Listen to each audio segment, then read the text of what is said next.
your life? That's the key question I'm going to ask you today. But then we're going to reflect on it.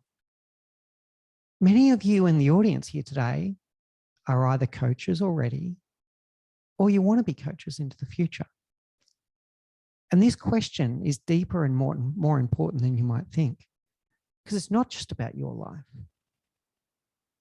It's about the life of the clients that you serve every day. Who is holding the steering wheel of their life? And we're going to unpack that question quite a bit today. We're going to go into some science about why coaching works. The theme of Coachmasters Academy's International Coaching Week conference is coaching works. And I'm going to unpack at least one concept of that as to why it's important for us to ask this question about who is holding the steering wheel of your life, or who is holding the steering wheel of your clients' lives. And I'm going to use some science to show where that comes in, and it's going to build up towards a mapping towards the ACC framework, which is the awareness, clarity, choice conversation that is proprietary to Coachmasters Academy, and one that all CMA students and faculty have been trained in. So that's the journey that we're going to go on today. And it's going to be something that I want you to really deeply think of as we go through. Think of your own experiences in your own life, not just your coaching experiences. I want you to think about your own experiences and to see what I present today, whether it holds true for you. So let's start with one that Jen alluded to in her wonderful introduction. I want you to consider this. Have you ever wondered why people never take advice or rarely take advice? I'm going to say they pretty much never take advice that was not asked for. But even when they ask for advice, they rarely take it. Have you ever stopped to consider why teenagers get to a certain age where their default is to rebel against every single thing that their well-meaning parents tell them? Or, and my wife is in the show right now, so I need to be careful. She is watching this program. Or you get to these situations where your partner asks you for your opinion on something, but you kind of know that they've already made up their mind. I want you to stop now. Let's take some time together. Close your eyes if you need to. I want you to think about the last time someone asked you for advice, you gave it to them, and then they chose to ignore it. Then I want you to think about the last time where you were given advice, well-meaning advice, but it still didn't feel right. There was something about it where you decided to go in another direction. I want you to think about that as we go through today's presentation. Now, we need to get into the science to build up to the evidence and the story behind what I'm trying to leave you with today. And the first thing I want to talk about is about decision making. We're going to be talking a lot about choice today. That's the key theme. And to start talking about choice, we need to think about what happens in the human brain when you're making decisions. And the first thing for us to think about is the breakup of the brain. And there's all kinds of different models and theories. The one that I'm going to use today is the triune from McLean. And that breaks the brain up into three major components. The root brain, or sometimes called the reptilian brain, is responsible for survival. This is where fight, flight, or freeze lives. And it's where people have this survival instinct that comes from generations and decades of evolution, that we want to survive as a race and we want to survive as human beings. The limbic brain is responsible for the processing of emotions, whether those emotions are some kind of joy, some kind of sadness, whether it's a positive or negative emotion. The limbic brain is responsible for processing emotion. And the neocortex is responsible for rational thought. This is where we can do very complex calculations. We can compare two things. We can do mathematics. We can do all kinds of things as evolved human beings with our neocortex. Now, to pause here, and I'd love someone to yell out an answer or put it in the chat if that's easier for you. Which part of the brain do you think is dominant when we're making everyday decisions? Which part of the brain? Is it the neocortex, rational thought? Is it the limbic brain, responsible for emotional processing? Or is it the root brain, responsible for fight, flight, or freeze? And keyword, everyday thought. Anyone want to yell out an answer? I'm seeing lots of things come in the chat, so I better check those. Root, limbic, root. Okay, so we've got a bit of a combination. And the truth is the root brain is dominant in the event that there is a fight, flight, or freeze impact, where if there's survival instinct kicks in, it does override everything else. But for everyday thought, it's actually the limbic brain. This has been studied for many decades, and it seems like a new study comes out every year now, and it's getting more and more advanced. And they've shown that people make decisions emotionally, and then they justify them rationally. They've conducted studies where they put an MRI on someone's head and brain, and they put them in different environments, and they're looking to see what is firing at the time of making those decisions. And it's the limbic brain that is dominant. Now, it's a little bit more complex than that, so bear with me. It gets more complex before it gets clearer, unfortunately, but bear with me. There's a reason for me showing this to you. So people make decisions generally emotionally, and then they justify them rationally. So think about the last time you bought a car. The typical process that humans go through is they purchase a car or purchase a house or some kind of buying decision, and they make that decision emotionally. But then when they turn around to their friends, they'll justify it rationally. I bought this car because it's got the best mileage. It's got the best safety record. It's got the most airbags. But in reality, there was some kind of emotional driver that selected that car in the first place. Now, I told you it would get a little bit more complex. In reality, it looks a little bit more like this. And I don't expect you to read this chart, but Jennifer Lerner and her team have conducted a 2015 meta study. So a meta study is when they get hundreds of previous studies and they pull it all together and they look for trends. And what they found in there is it's not as conclusive that it's 100% the limbic brain and you only make emotional decisions and that's it. It's a bit more complex than that. There's this blend of neocortex kicking in and looking at characteristics, et cetera, et cetera.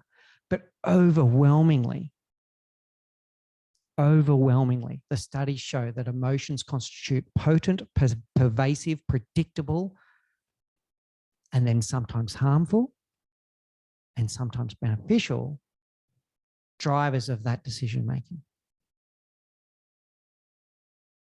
Now, as with all of that, when I showed you that picture of the brain, it's not like the brain just switches where it goes, okay, I'm root brain now, I'm limbic, then I'm neocortex. Every part of the brain is always active. What we're talking about is dominance. So the evidence is stacking up now that the limbic brain is dominant in everyday decision making beyond the survival, the fight, flight, or freeze that's the root brain. Now, here is your free marketing tip for the day. I've spent a lot of time in marketing. Long term, I'm an engineer by trade, but I've spent a lot of time in marketing. So if anyone out there is looking to market their business, whether it's your coaching business or anything else, here's a little trick for you. But then I want to talk about the impact for coaching as well. If you want someone to make a decision, you need to take them on a roller coaster. And that roller coaster is to get them into an emotional state, get their limbic brain dominant. But then remember that the brain needs that rational thought to be able to rationalize the decision. So you do need to put in a few kind of rational thoughts within the process. So if you're going to sell a car to someone, you start with emotion. You'll start with something like, how important is it for you to be able to drive your kids safely to and from school every day? To feel like they're secure and they're safe from the outside world. Well, our car has got the best safety record in the market, and we've got more anchor points for your child seat. We've got more airbags. So now when you're picking up little Jimmy from school, he can give you that big beaming smile, hop into the back of the car and go home safely. So can you see what I just did there? So I started with emotion. I gave you some kind of fact where you can rationalize what I'm telling you. And then I came back to emotion. And a very good marketing campaign or a salesperson will continue to do that. All right, here's the first pop quiz. There's many CMA students here I see in our audience.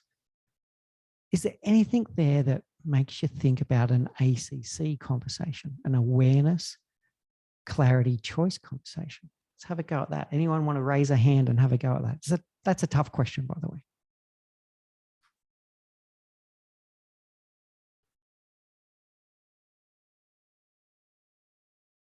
All right, I set the exam question too hard, I think.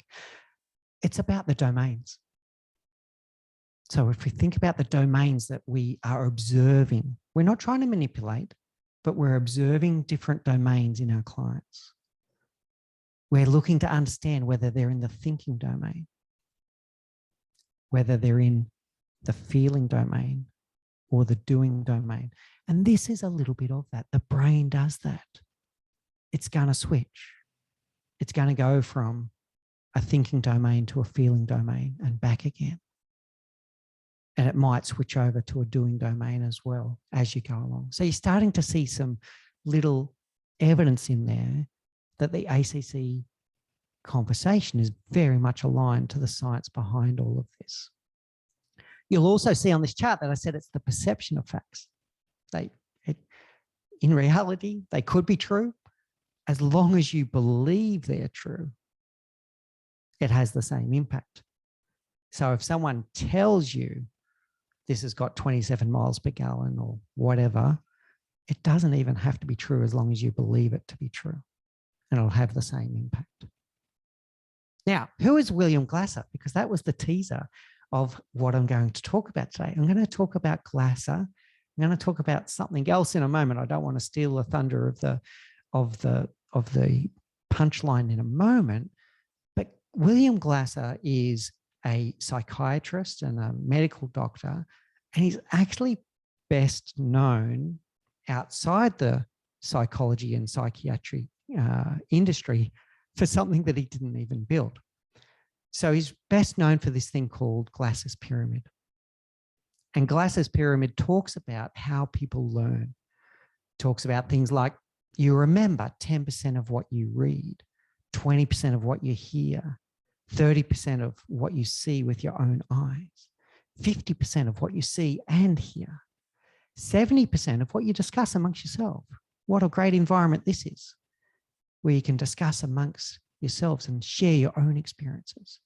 That you remember 80% of what you experience for yourself, and the big one, 95%, of what you're able to teach to someone else. If you've taken that extra step to understand it so well that you can teach it to another human being, you're going to have a very large retention of that information. Now, here's the problem with all of that for a moment, is that Glasser didn't actually write any of that. All right? So someone took some of Glasser's work that I'm going to talk about shortly, and they did an extrapolation. And they did an extrapolation that was for a purpose, and it was to demonstrate this concept of experiential learning.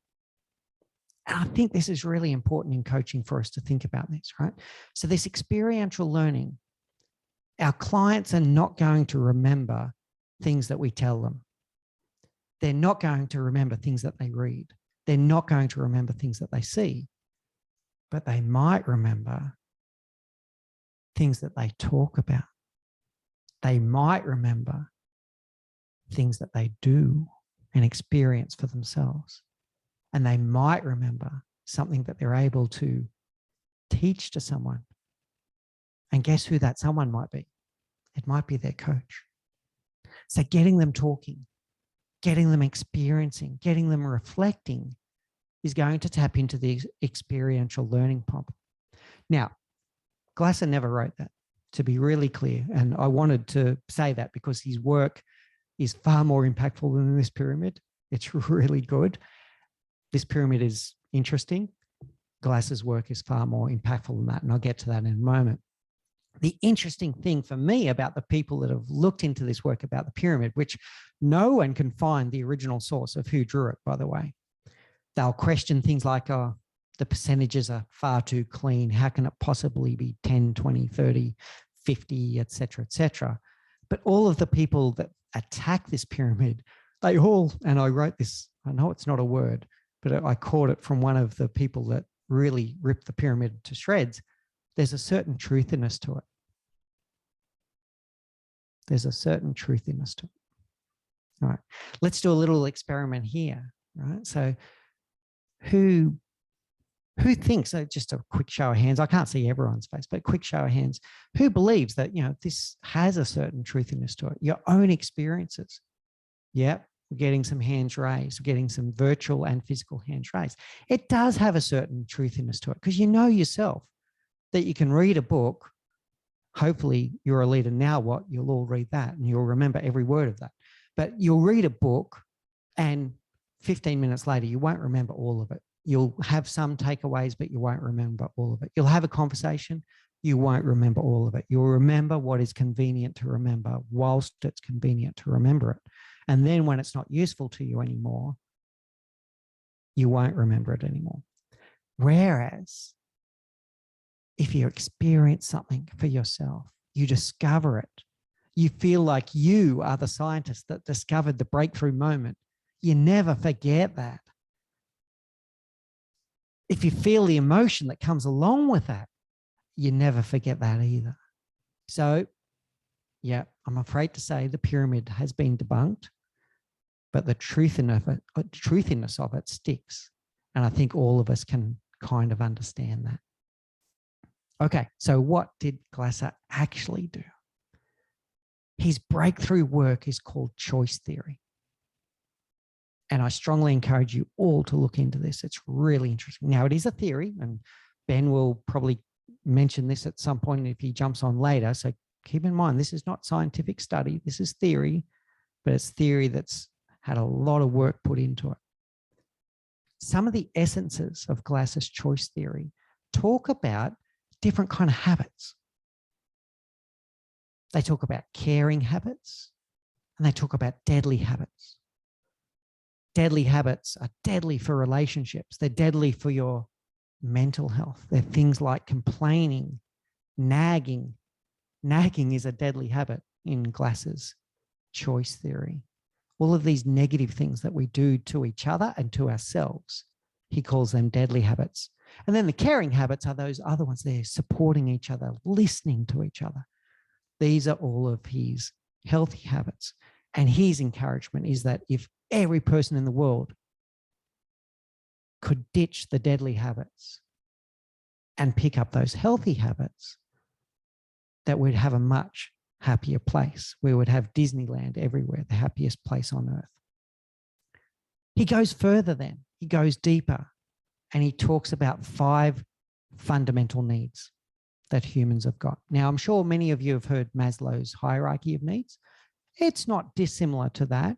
There's elements of it, whereas Maslow goes into basic needs, psychological needs, and then the needs for betterment and fancying yourself. Glasser really just sticks to what he believes are the 5 fundamental needs. And these fundamental needs are what really do influence a lot of our decision-making, a lot of our behavior. And I'm going to break them down one by one, but I'll tell you what they are now. So survival, love and belonging, power, fun, and freedom. And we're going to work through those one at a time. And I want you really thinking about either things that you've seen with your own eyes, behavior that you question and went, what was that about? Even your own behavior, if you practice self-reflection. where you've done things where later on you question and scratch your head going, why did I do that? Or why did that person do that? This is going to help you with some of that. Okay. The next thing I want to tell you is where emotion comes into it. And this is now not Glass's work. This is Daniel Goleman's work. And we could do at least 27 days worth of work on emotional intelligence. But I just want to leave you with this one today. When you feel an emotion, that emotion is telling you something. It's telling you something. A positive emotion is telling you about a met need. And it rewards you. A positive emotion is rewarding you because you met a need, and it's encouraging you to do it again sometime. This is joy, happiness, all of these things. A negative emotion is telling you about an unmet need. It's your body, your brain, sticking up its hand and saying, hey, we haven't had a lot of fun lately, or hey, I'm not feeling very loved. Hey, I don't feel like I belong here. A negative emotion is telling you something. Whether it be a perception or a reality, the emotion is telling you about how you feel about an unmet need. So that's going to come in to this wrapper as well. So let's unpack them one at a time. Survival. I think most people on the call are going to understand this one, right? So this is root brain lives here stuff. Fight, flight, freeze. This is where people will do things, sometimes superhuman things like beyond themselves in the interest of survival. Sometimes those things will seem irrational in the harsh light of day when you look at it later, but it was that fight, flight, or freeze that kicked in, and it's something that takes control. And if you're not able to emotionally regulate, it can take control of what you're doing. And before you know it, you've done something that potentially you'll regret, or maybe you won't regret it because you did need to do it. You did need to survive. You needed to either survive yourself, or it might have been protection of those closest to you. And what typically lives here is reaction rather than response. So survival is instinctive, and people go into a reactive motion. It's usually quite on the spot rather than something that is a considered thought and then a response. This is also where a little bit of tribalism comes from. And the reason for that is we worked out a long, long, long time ago, hundreds of years ago, maybe thousands of years ago, that we survive better in tribes. So think back to the days of having predators outside our caves and all of the like. We worked out a long time ago that we survive better in tribes. So this is also the start of what we call tribalism. Okay, so that's survival. The next one's really interesting, and I'd love you all to take some time to think about this. Love and belonging. The need for love and belonging is huge. This belongs in the limbic brain, generally, where you process emotion. And it's that need to be loved or to be liked. And you know what? I'm not talking about social media likes that release dopamine and all that kind of stuff. I'm talking genuinely, I want to be loved by those around me, and I would like to be liked by those around me. He goes a bit deeper if you want to read the book, and talks, he says, actually, it includes loving sex, the need as human beings for loving sex, which is actually a little bit unique. That's a little bit unique. Not all mammals or animals need loving sex, but being loved and being liked is something that they do need. The need to feel included or the need to not feel excluded. I want you to think about that right now. Could be back in high school, could be something in the workplace. That feeling where you don't feel like you belong.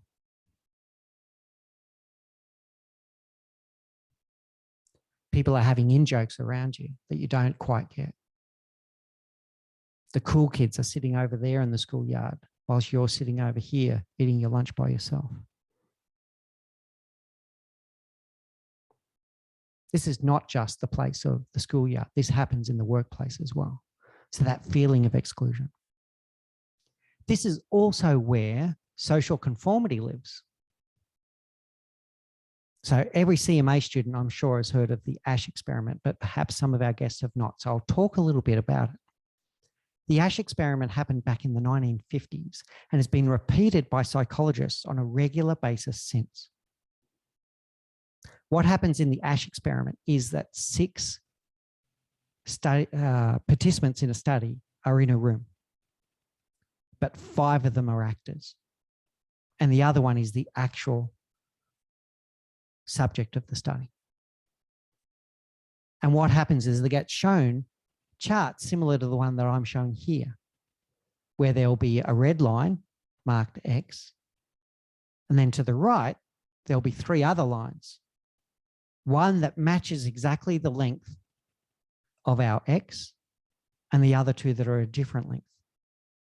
And the study starts completely normal. So the actors are giving the correct answer. So in this case, C, C, C, C, C, and our subject says C. But then over a period of time, after a few rounds, all of the conspirators to the experiment purposely give the wrong answer.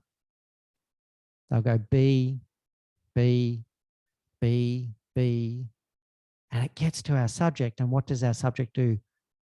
A large percentage of time, not 100%, a large percentage of the time, all of our subject who can see with their own eyes that C is the correct answer,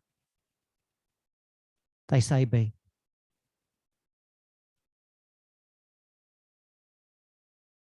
Then afterwards, they get interviewed and they get asked, why did you say the wrong answer? Because they find out that the others were actors and they get debriefed, et cetera, et cetera. And there are some that just say, well, actually, I thought it must have been my eyes playing trick. I thought I must have been wrong. Right? So there's a few of those, but the majority of them said, well, I didn't want to be the one to stick out. There's all kinds of other experiments that have happened since. There's one that CMA use in the learning management system around a dentist surgery where there are people in a waiting room and on the beep, all of the people stand up. And it's the same thing. There's 10 people in the room, 9 of them are conspirators, and one's the subject of the experiment. And within 3 beeps, this person starts standing up. They've got no idea why they're doing it. And then progressively, all of the actors leave the room until the person is the only one left. They're the only one left in this surgery waiting room with no living memory or no knowledge as to why you would stand up on the beep. The beep goes off. Sure enough, our subject stands up.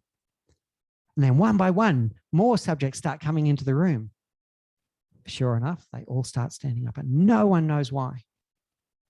This is the power of social conformity. And you can see it in the workplace. You can hear people say, well, that's just how we do it here. And no one can remember why you do it. And the big takeaway that I want you to think about from this one is this. The need for love and belonging can be more powerful than the need to be right. The need for love and belonging can be more powerful than the need to be right. And this can drive some really unusual human behavior. Okay, here's an interesting one, power. Now, something I didn't mention before is that 4 of the 5 needs are common to all mammals. Dogs, cats, et cetera, all have this need for survival, love and belonging, fun, and freedom. The one that's unique to human beings, and it's a learned behavior, is called power. And we've learned this behavior over centuries again.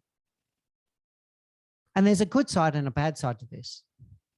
The negative side is that it does drive a behavior that leads us to want to control others, want to be the boss, want to be the person that says, you do this, you do that.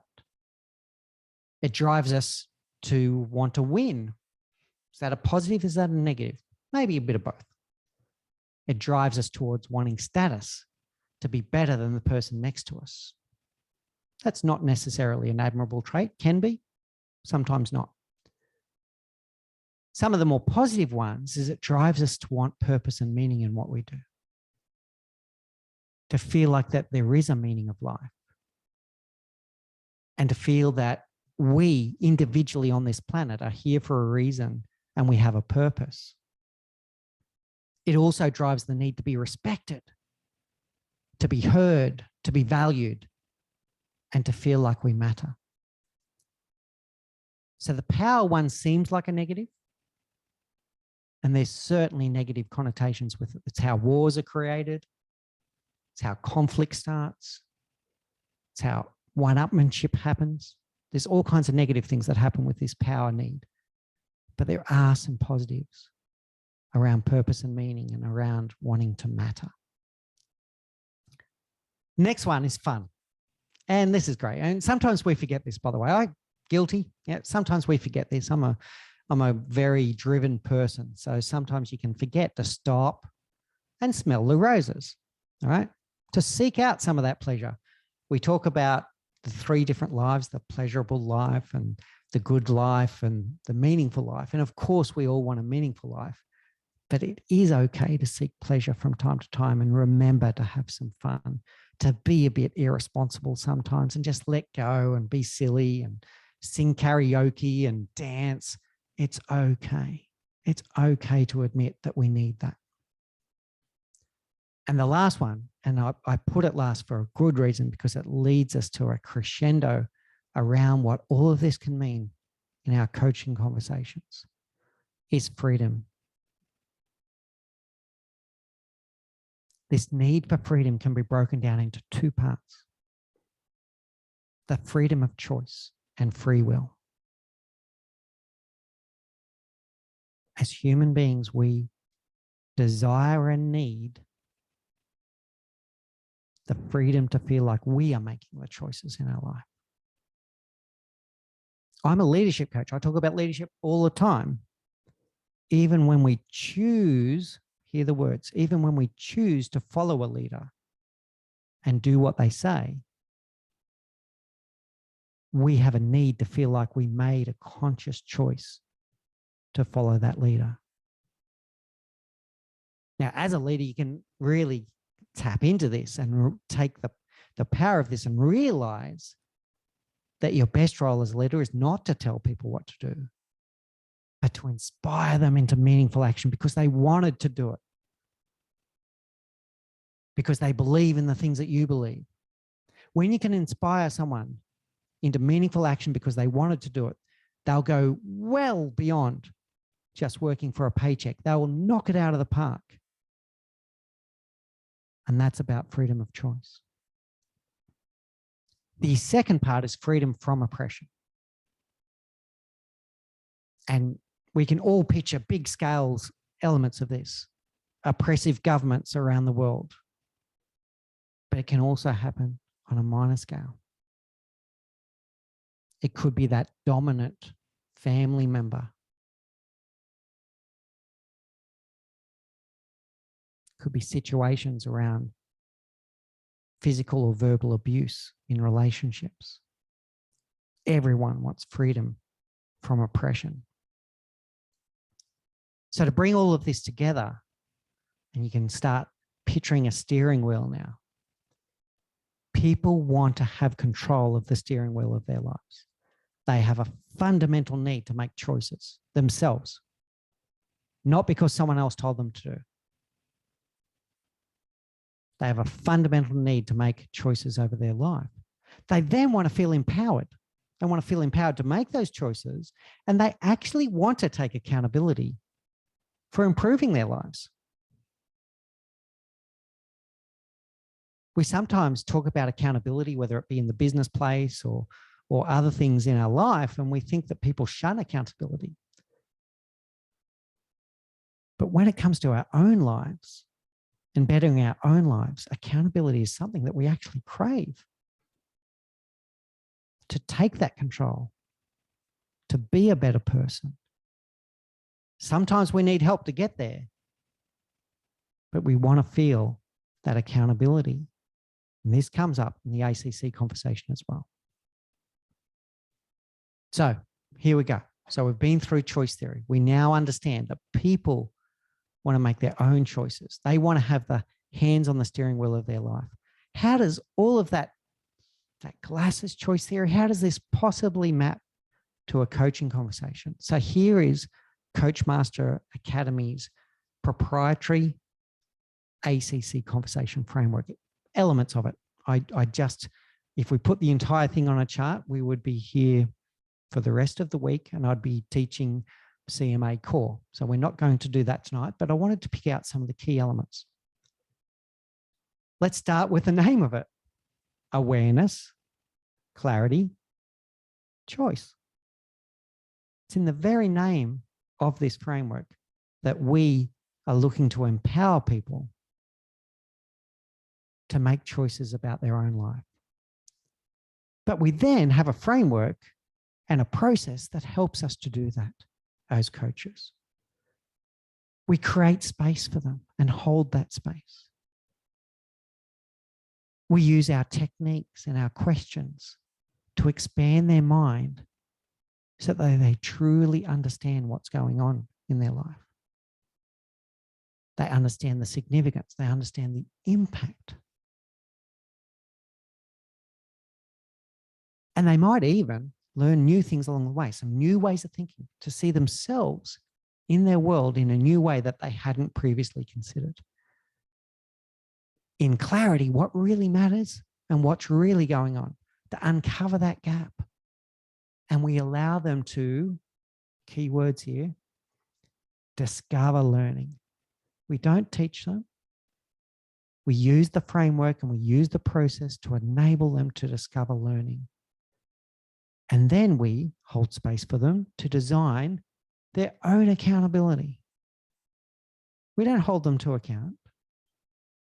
We use our process to get them to design their own accountability that they feel proud of and empowered to go and do when they leave the room. What else do we do? Well, let's pull it all together and all of the things around choice theory. In the ACC framework, the coach masters the process, whilst we leave the client to master the content. We stay out of the content as much as we possibly can. We might have to help the client to be able to reflect, but we leave the content with them. We look at it with an open mind and we listen without judgment, and we look at the thinking domain. We look at the feeling domain. We look at the doing domain. But what we're really doing is trying to give the space to enable the client to develop that awareness and that clarity so then they can make choices about their life. And we stay in that heightening mindset. And at all costs, we try to stay away from solutioning, bridging, or resolving, which are the other three mindsets. So you can see that the ACC conversation is very, very much aligned to the fundamental human needs that we have as depicted in Glass's choice theory. So what are my takeaways for you today? I want you to really think this through. The first thing I got to tell you is coaching works. Coaching is rooted in science. It's rooted in proven science that it works.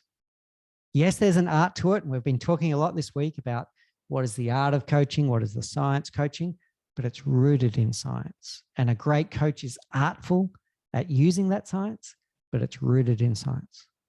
So trust the process.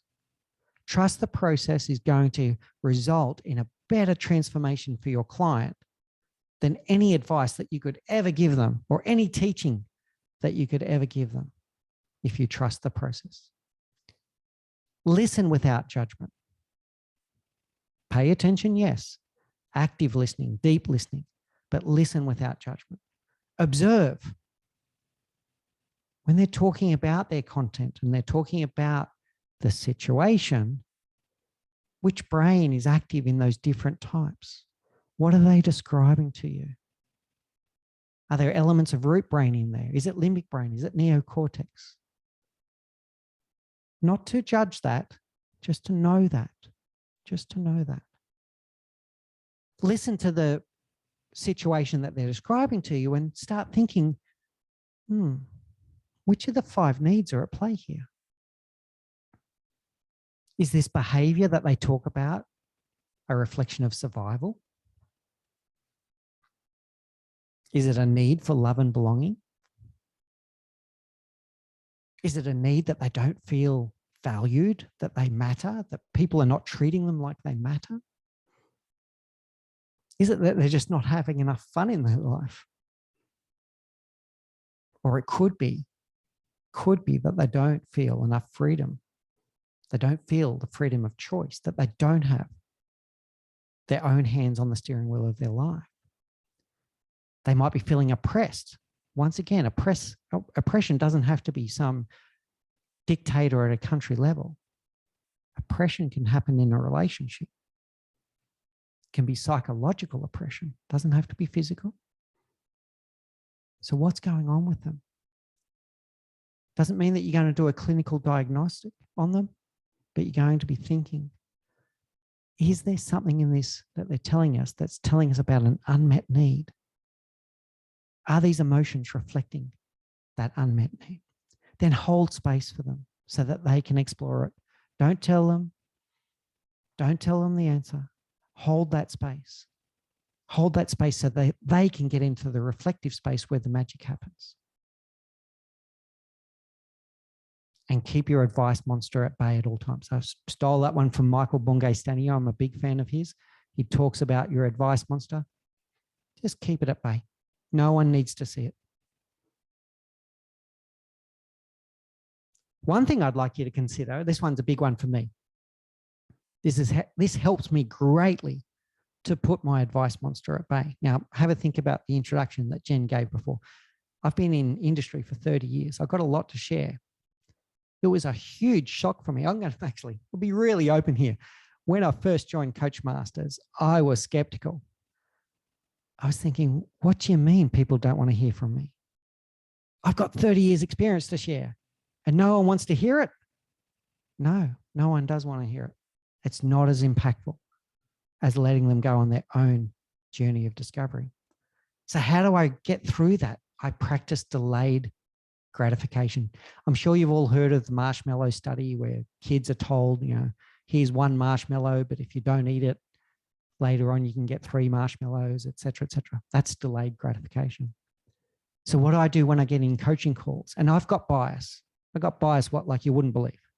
If I get a leader that comes into a coaching call and they start telling me about what they've been doing with their team, and inside my head, I'm beating my head against the wall going, okay, right, take a few deep breaths, because I know just telling them the answer is not going to be transformative for them. Holding space for them to reflect and discover the answer is going to stay with them forever. And then for me, the delayed gratification comes from those aha moments when I didn't tell them, but they got there anyway. Be careful with your bias, because you can accidentally guide the conversation, and that doesn't do your coachee any good either. But create that space, allow them to go on that journey of discovery so that they get there themselves. Then they'll take extreme ownership of the result and extreme accountability of the result, and they'll remember it forever if they discovered it themselves. And if they feel like that they made the choice of action, that you respected their need for freedom of choice, and that you let the client hold the steering wheel of their life. Okay. That's it. Thanks, Jen. Love to hear some questions. Thank you, Mick. Wow, that was a lot to take in and understand. Deep, but so true. Now, I'm sure that there are a lot of you who have thoughts, questions, comments that you might want to make in relation to what Mick has shared with us just now. Could I invite you to share it on the chat group, or even better, raise your hand so we can all hear it, so we can really share and understand what really made you sit up and think during Mick's session. Anyone? Any questions?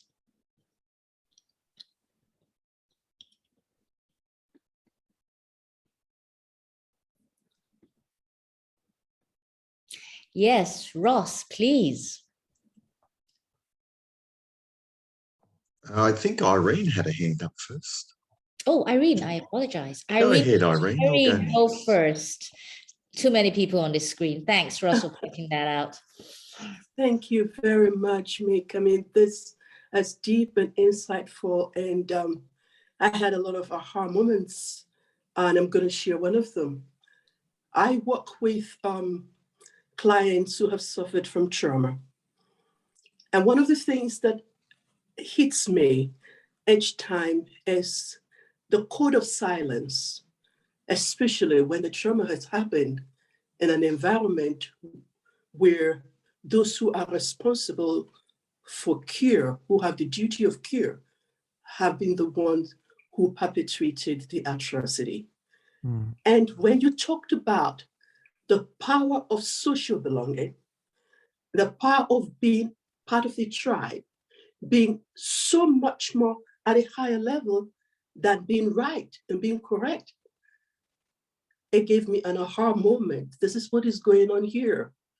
How powerful the need to belong is, to the point that you can keep a code of silence even when an injury has been done to you, because you want to be a part of the family. And so with this understanding of this enlightenment, it helps me to appreciate where my clients are coming from, and will better drive the kind of inquiry that I make in helping them to resolve, deal with what has happened to them, and move beyond it. Thank you very much for highlighting this. Thank you. Thank you, Irene. I'd love to respond to that, Jen, if that's okay. Oh. First of all, Irene, I want to acknowledge and thank you so much for the work that you do. It is so important that someone needs to be there. And unfortunately, the prevalence of what you're talking about is far too high. And this betrayal of trust, where it can often be the person who's supposed to be giving the pastoral care is the perpetrator.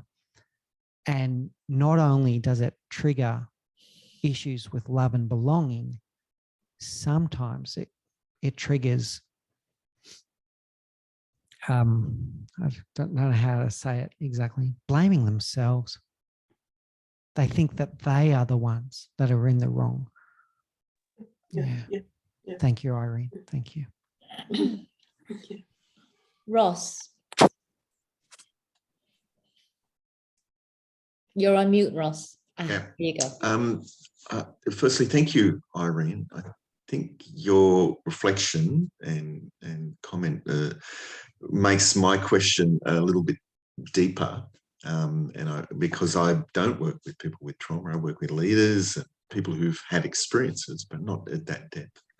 But I think it's related. So, Mick, not long ago, you and I had a conversation about what it means to matter, and you talked about that here again today. And even in Irene's group that she's talking about, but even when I'm talking to leaders who feel like they don't control a situation, or a staff member who doesn't have power, how can we as coaches engender that? Because it does appear to me, when you made that contribution to me, that it starts from my matter to me, but I still look, I know in my own life, I look for others to give me some reinforcement. So what's the part of that journey? And I don't understand trauma to the depth that Irene's working with, but I think it may be important even in that space. What's your thought? Indeed, on the trauma, on this occasion, I'll steer back to the workplace on answering your question. It's a really good one. And the first one is that you do need to matter to yourself. You need to be able to look at what you do and go, actually, yeah, I am proud of that work. It's in congruence with my values and beliefs. Mm-hmm. And I believe it's important. That's where it does start. Okay. But there is a thing called purpose anxiety that people can suffer from. And purpose anxiety can then lead to a feeling like they don't matter. And where this purpose anxiety comes from, in some respects, we in this industry, unfortunately, we kind of create it while we're trying to solve the problem. So we talk so much about purpose, including me, that the young generation in particular come through and go, oh, I'm 21 years old and I don't know my purpose yet. What's wrong with me? Right? So it can cause a thing called purpose anxiety. So we do have to be careful with it. But if you are struggling to find your purpose, look left and look right. And what I ask you to do is look for one other human being where what you do makes a difference to them. Then imagine what would happen if you stopped doing that thing? What would the impact be? Then flip it the other way. Imagine, what if I did more of that? What would be the impact to that human being? And for people that are struggling to find purpose, the best place to start is exactly where you are. And then once you find that, you can find that groove and go, right. So what I do here makes an impact to that person. And if I do more, it's going to help them even more. Then you can start being purposeful. Purposeful, which is different to having a purpose. Being purposeful and intentional. We speak a lot in CMA about being very intentional with our coaching practice and our coaching calls. That's an element of being purposeful. So yeah, good one, Ross. So start with yourself, but then look for at least one other human being that you're having an impact on. If I share a story from Zach Mercurio, the best-selling author of a book called The Invisible Leader, he talks about a story at University of Michigan. I'll have to double check, but University of Michigan, where the janitor had purpose. And when she was interviewed, so what do you do? And what she really did, the actual thing that she did was clean toilets. But her answer was, I ensure that the next generation of leaders of this country do not get sick so they can finish their studies.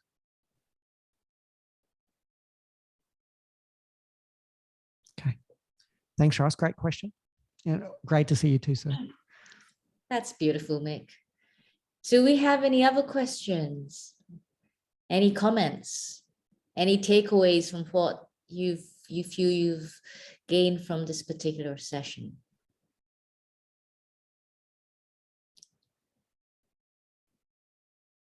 You can put it in the chat group if you don't want to stand up and say it.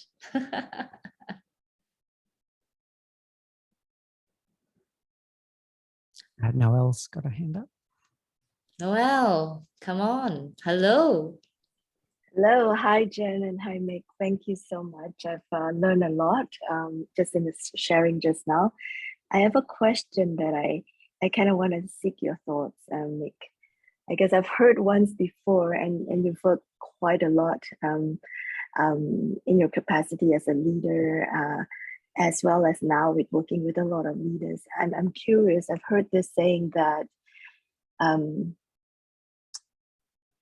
you can't, okay, I'm trying to say it, well, I'm just gonna say it. I don't know whether this comes out correctly, but if there are a lot of instances where we find business leaders have certain, lack of a better word, skill gap. And in those instances, can you still apply a coaching framework in those kind of situations? So I would love to hear your thoughts if there are obvious gaps in a way.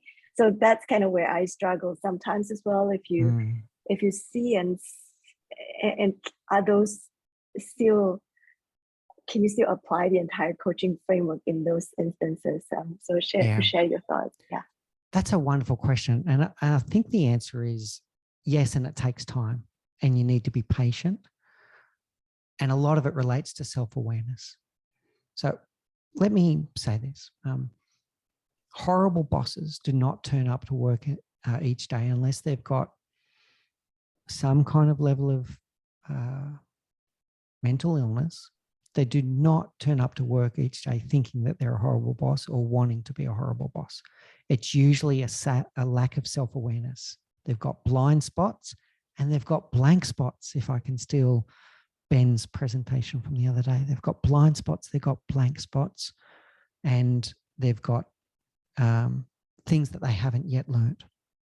And I think as a coach, one of our jobs is to be that mirror, to hang up to them. Now, you're not going to tell them directly. You might challenge them, particularly as you get more and more artful at your coaching. There is an element where you do start to challenge them, but you're still looking to take them on a journey of self-awareness and then self-discovery. Now, the interesting thing is that they may never need to fill those skill gaps. So one of the things, depending on how critical it is and which skill it is, Noel, but there's a answer there that say that maybe once they achieve that self-awareness, that they don't need to fill that skill gap because now they're aware of it. And if they've got the humility to be able to go to their team and say, you know what, I'm not really good at the detailed stuff. Can someone else do that? I'm good at the visionary stuff. I'm good at looking 3 years and 5 years out from now and charting the course to the top of the mountain, but I'm not really good at the detailed stuff. Can someone help me? If they've got the humility, start with the self-awareness to know that they've got a skill gap, the humility to stick up the hand and say, I'm not so good at this. And then surround themselves with people that believe in the vision, believe in the same things that they believe, have the same values and belief set, but maybe a complementary skill set. And that's when magic can happen. A leader does not have to be good at everything. They do need to have self-awareness. How is that, Noah? Thank you so much for that. I think that really gives a lot of perspective, and it will give, it will probably shed a lot of light to leaders who think they always have to know it all, and also for coaches to feel like they have to deliver in a certain way. So thank you so much for that. Yeah. Very good. Thank you, Noah. Great question. Great answer, Mick. And anybody else? Is there anyone else out there who has a question, a comment, a takeaway?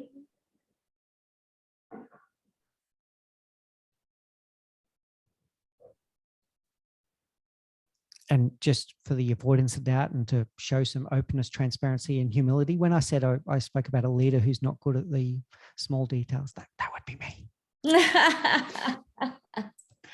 Actually, Mick, one of the things that made me sort of think rather sort of deeply was what you said about the need for loving and belonging is greater than the need to be right. And that plays out in so many ways when we're feeling sort of vulnerable and we need to belong. But I wonder when it comes to a leader, you know, that must be a bit of a conflict. That particular sort of position. Yeah. What a wonderful question, Jen. And let me, we can get into personality types now. We can start talking about Enneagrams and all that kind of stuff. And for those that know Enneagram, I'm a 9. And one of the things about 9s is that they do want to be liked. They do want to be loved. It's probably a bit too heavy. And that can impact your objectivity. As a leader. It's once again, but if you have the awareness of it, you can then navigate around it. If you don't have the awareness, it becomes a blind spot. Yeah. And you end up, in fact, this can then have a counterproductive impact, right? So if the leader has got that big need for love and belonging, and they start bringing people around them that do love them, et cetera, it can actually create a clique where there's the in crowd, the ones that the boss is close to, and then there's the out crowd, the ones that are not so close to the boss. And that can be detrimental to an environment of inclusion. So that very need for love and belonging backfires because they end up creating a division in the team. Anyway, I've seen that happen. Yeah. Mick, there's another question. What is the difference between reaction and respond? Oh, okay, yeah, that's a great question. Thank you, Lubna, I think it was. So reaction in my words, my definition is that instant response, right? So something happens and you instantly react, right? So someone comes at you and you instantly punch them. Hopefully none of us do that, but that's a reaction. Or someone yells at you and you yell back straight away, instantly. And that could be instinctive, and it could be from a survival instinct that you feel like you're under attack. A response is to actually take a bit of time with it. So we're talking about emotional intelligence here now, and I'll just talk about the first two on this one, which would be self-awareness and then self-management. So in a response, what you would do is go, that's interesting. I'm feeling very angry right now. Why am I feeling angry? And why am I feeling angry now? What is a measured and appropriate response to this anger? So that's a response to me, right? So it's about taking the time to process why this, and I used anger, but it could be anything. Notice and name the emotion. And then ask yourself the questions. Why this emotion? Why this emotion now? And what is this emotion trying to tell me about a met or unmet need? That's a response. Yeah. Great question. Thank you. Great.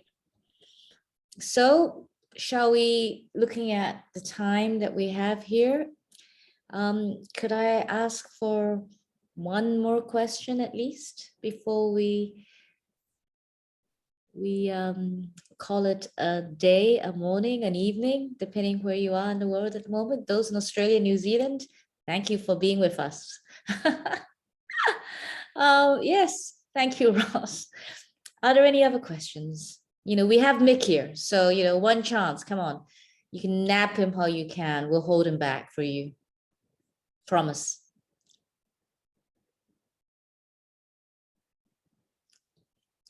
All right. Well, I tell you what, Mick is very, very available. Well, he's married, but he's very, very available.